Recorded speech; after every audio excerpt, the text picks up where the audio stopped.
سلام سلام سلام عليك أيها الرسول سلام عليك. أيها الإخوة الأكارم والأعزاء ومشاهدو قناة مدني، تعالوا نتعرف على مركز الدعوة الإسلامية. هو مركز دعوي إسلامي غير سياسي أنشئ لنشر تعاليم القرآن والسنة في العالم كله. لقد وصلت رسالته الدعوية إلى قرابة 200 دولة خلال فترة قصيرة، حيث ولله الحمد يخدم السنة النبوية في أكثر من 100 قسم. مؤسسه أمير أهل السنة فضيلة الشيخ العلامة أبو بلال محمد إلياس العطار القادري، الذي أسس المركز مفعما بحماسة دعوية تحت هدف سام، ألا وهو علي محاولة إصلاح نفسي وجميع أناس العالم. بسبب إخلاص الشيخ أكرمنا الله تعالى بهذا التقدم والازدهار السريع الذي نراه الآن لمركز الدعوة الإسلامية. لا إله إلا الله محمد رسول الله. اسمي محمد يوسف العطاري من مدينة بريتوريا بجنوب أفريقيا. لا إله إلا الله محمد رسول الله. أصبح أخا مسلما لنا. سبحان الله. أيها الإخوة والأخوات، دعوني أحدثكم وأوضح لكم عن بعض شعب مركز الدعوة الإسلامية كيف يقوم حاليا بخدمة الإسلام بأسلوب رائع. نتحدث الآن عن العلماء. يقوم مركز الدعوة الإسلامية بدور رائع في نشر العلوم الدينية والإسلامية.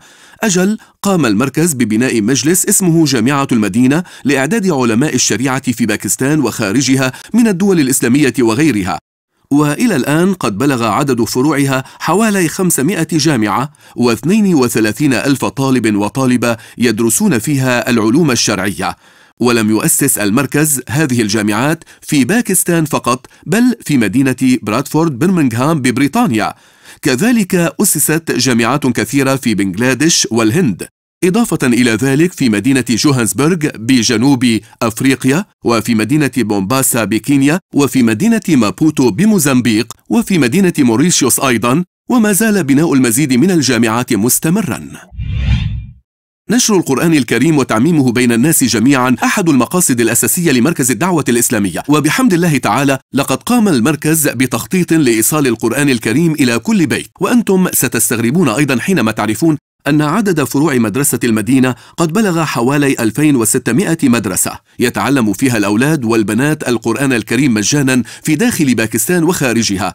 هل تعلمون عدد الأولاد والبنات الذين يتعلمون القرآن الكريم في مدارس المركز؟ بحمد الله قرابة 100,000 و22,000 طالب وطالبة يتعلمون القرآن الكريم في مدرسة المدينة من المصحف وعن ظهر قلب. أما الإنجازات التي حققها المركز إلى الآن فاسمعها حتى يرتاح قلبك. بفضل الله قرابة 69,000 حافظ للقرآن الكريم قد تخرج إلى الآن من مدرسة المدينة، وكذا 100,000 و95,000 طالب وطالبة بعد أن تعلموا كيفية قراءة القرآن الكريم بالمخارج الصحيحة. عندما نتحدث عن بناء المساجد بأن مركز الدعوة الإسلامية، سبحان الله كيف أنه يقوم بدوره الرائع في بناء المساجد في أكثر من مكان في العالم تحتار العقول. والآن قبل أن ندخل في التفاصيل إليك هذا الحديث الشريف. قال النبي الكريم صلى الله تعالى عليه وآله وسلم: من بنى لله مسجدا بنى الله له بيتا في الجنة. صدق رسول الله. أيام السنة حوالي 365 يوما، لكن مجلس خدام المساجد قام ولله الحمد ببناء أكثر من 500 مسجد في سنة. بمعنى آخر بلغ معدل بناء المساجد أكثر من مسجد واحد كل يوم. فإذا أراد أحدكم بناء بيت في الجنة فليتواصل مع مركز الدعوة الإسلامية. أيها الإخوة الأكارم، بعد أن تكلمنا عن مدرسة المدينة وجامعة المدينة آنفا، أود أن أخبركم بوضوح أن مركز الدعوة الإسلامية زودهما بمتطلبات العصر الحاضر، حيث قدمهما لمسلمي العالم كله عبر وسائل التواصل الحديثة. ولهذا الغرض أسس مركزكم مجلسا جديدا سمي بمدرسة المدينة أونلاين. لهذا أينما كنتم في العالم يمكن لكم تعلم تلاوة القرآن والعلوم الإسلامية عن بعد. من إنجازات هذا القسم أن فروعه قد وصلت إلى 15 إلى الآن، ومن خلالها يتعلم تلاوة القرآن الكريم في 86 دولة. الطلاب والطالبات الذين يتعلمون تلاوة القرآن الكريم تجاوز عددهم 5500، وهم يدرسون العلوم الدينية عن طريق الإنترنت. أحبتي في الله، تحدثنا عن الدراسة الشرعية وكيفية تعلم تلاوة القرآن الكريم، ولكن هناك قسم آخر كان الناس يطلبونه منذ فترة طويلة، وهو أن يقوم مركز الدعوة الإسلامية بإنشاء نظام تعليمي يجمع فيه الدراسات الدينية والمعاصرة. فاستطاع المركز ملء هذا الفراغ بحمد الله تعالى، بحيث وصلت فروع دار المدينة إلى قرابة 41 فرعا، منها 37 فرعا أقيم في باكستان و4 خارجها، منها على سبيل المثال الهند وبريطانيا وأمريكا أيضا، وكذلك سريلانكا، حيث تدرس فيها العلوم الدنيوية والمعاصرة معا جنبا إلى جنب مع العلوم الدينية بطريقة مثالية. إخوتي، إن مركز الدعوة الإسلامية قد أهدى إلى الأمة الإسلامية هدية عظيمة لا مثيل لها، وهي قناة مدني. بحمد الله تعالى قناة مدني تشاهد عبر 7 أقمار الصناعية في العالم كله تقريبا، وجدير بالذكر أنها الآن تبث في اللغة البنغالية والإنجليزية والأردية، كل منها على حدة. يمكن عبر تطبيق قناة مدني بالجوال متابعة بث هذه اللغات الثلاث. في الحقيقة قناة مدني ليست إلا ثورة دعوية تفجرت في العالم كله. هذه قناة إسلامية 100%، كل دقائقها مملوءة بالحسنات، لذا أرجو منكم متابعتها وتنوير قلوبكم بها. إخواني، من دون قطاع الأعمال إن اقتصاد الدولة لا يزدهر. أنشأ المركز مجلس التجار الذي يعمل في أسواقهم ومكاتب أنظمتهم التجارية أو بورصة الأوراق المالية والغرفة التجارية، ويقوم بتوجيه التجار إلى الخير عن طريق الحث على الكسب الحلال والبعد عن الكسب الحرام، وتعلم الأحكام الشرعية بشكل عام، والالتزام ببيئة مركز الدعوة الإسلامية. إخواني، هنالك طبقة في المجتمع ينظر إليها الناس نظرة ازدراء، وحتى أهلها أيضا عادة لا يتعاملون معها بشكل جيد، أعني الإخوة الصم والبكم والعمي. الحمد لله إن مركز الدعوة الإسلامية لم يهمل هذه الفئة أبدا. أبناء المركز يتعلمون لغة الإشارة في دورات، ثم يخرجون إلى هؤلاء المساكين ليعلموهم أحكام الشريعة. تعالوا معنا نتابع بعض المشاهد التي تدل على مدى بذل جهود المركز. الله أكبر، الله أكبر، لا إله إلا الله، والله أكبر، الله أكبر، ولله الحمد. مركز الدعوة الإسلامية مؤسسة كبيرة جدا، ليس من السهل تعريفها في بضعة ألفاظ أو في دقائق معدودة، فلا يمكن لكم أن تعرفوا المركز بشكل جيد من دون أن تشاركوا في نشاطاته كلها. الحمد لله هذه المسيرة الدعوية مستمرة ولا يمكن أن تقف أبدا. أنتم أيضا إخواني الأعزاء كونوا من أعضائه النشطاء، من أعضاء مركز الدعوة الإسلامية، فإنه عندما تعرف العلماء والسياسيون والتجار واللاعبون والفنانون على جهود مركز الدعوة الإسلامية المميز واقتربوا من بيئة المركز، ترى ماذا قالوا عنه؟ لنطلع على انطباعاتهم. صلى الله عليه وسلم. حقيقة نحن سعداء جدا برؤية فضيلة الشيخ وهؤلاء الإخوة المباركين إن شاء الله.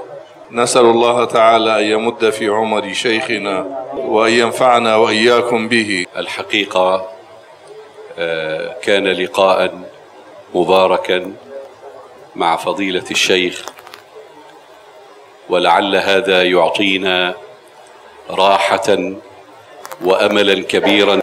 هذه الأمة لا تزال تنجب أمثال هؤلاء الرجال، لذلك أطلب من أهل كراتشي ومن أهل باكستان أن يلتفوا حول هذا العالم الكبير، وستظل الأمة بخير ما دامت ملتفة حول هؤلاء العلماء. أحيانا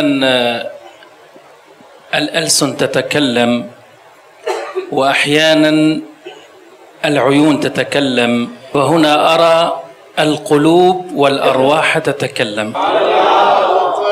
والشيخ لا يكون شيخا إلا إذا نفعك حاله قبل أن ينفعك مقاله، وأنا الفقير أشعر بهذا الحال الحمد لله. فعضوا عليه بالنواجذ كما تعضوا على سنة النبي عليه الصلاة والسلام. وصدق سيدنا عيسى عندما قال: من ثمارهم تعرفونهم. وصلى الله على سيدنا محمد وعلى آله وصحبه وسلم.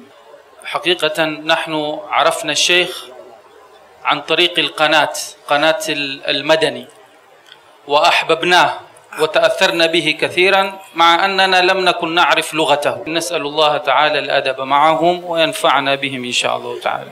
إن الشيخ الفاضل سيدنا الشيخ إلياس الله يرضى عنه قد لاحظنا فيه شيئا من حال المتصوفة الأوائل، وهي ما تدل عليه أول حرف من كلمة التصوف، وهو التاء التي ترمز إلى التقشف، وهذا حال عز أن يوجد الآن عند سادة الصوفية رضي الله تعالى عنهم وارضاهم.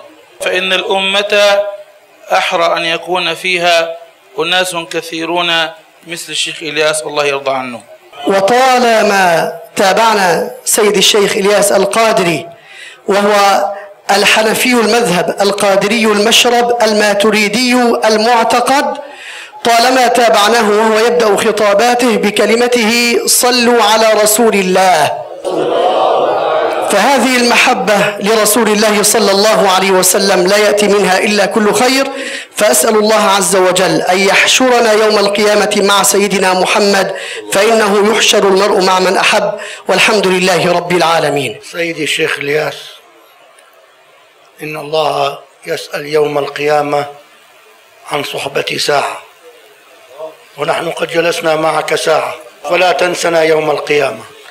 الناجي منا يأخذ بيد أخيه إن شاء الله تعالى. زادكم الله توفيقا وسدادا.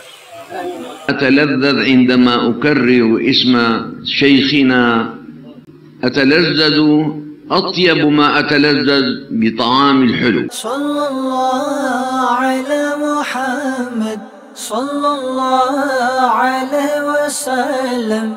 اللهم صل وسلم وبارك عليه وعلى آله وأصحابه وأهل محبته واتباعه وآبائه وإخوانه من الأنبياء والمرسلين وآلهم وصحبهم والملائكة المقربين وجميع عباد الله الصالحين، وفيهم ومعهم علينا وعلى الشيخ محمد إلياس القادري أمير السنة بجماعة المباركة في باكستان كراتشي، طول الله عمره في عافية وأمده بتمام العافية ودوامها والشكر عليها، وبارك في جهوده وأثمر جميع مساعيه وجعلها مشكورة واسعة الثمرة بالنفع والانتفاع. وبارك الله تعالى في أهل المركز والقائمين بالشورى وأنواع الأعمال الصالحة والخدمة في هذا المركز المبارك وما تفرع عنه الدعوة الإسلامية على منهاج السلف الصالح من أهل السنة والجماعة أتباع الصحابة والتابعين. قد تشرفت اليوم بزيارة هذا المركز العلمي الكبير في كراتشي في هذه المدينة المباركة. زرت مركز الدعوة الإسلامية فيضان المدينة، وتجولت في أقسامه وفي فروعه وفي طوابقه، ورأيت الخدمة الكبيرة والعظيمة التي يقدمها في سبيل نشر هذا الدين في كل علومه وفي كل تصانيفه وبكل لغاته. أشكركم على حسن استقبالكم، وأشكر لكم عملكم، وأسأل الله تعالى أن يتقبل منكم، وأشكر القائمين على هذا المركز العلمي العظيم، وعلى رأسهم فضيلة الشيخ العالم الجليل محمد إلياس القادري حفظه الله تعالى ونفع به البلاد والعباد، وجعلنا جميعا على سنن وخطى حبيبنا المصطفى صلى الله عليه وسلم. وأشكر لكم كذلكم هذا الجهد العظيم الذي تقومون به في قناة مدني، وهو يطبق السنة النبوية على نفسه أولا ثم يأمر الناس بها، لذا كلامه مؤثر جدا. يا حبيبي يا السلام يا رسول السلام يا حبيبي السلام، يا رسول السلام، يا سلام يا سلام يا سلام يا حبيب الله.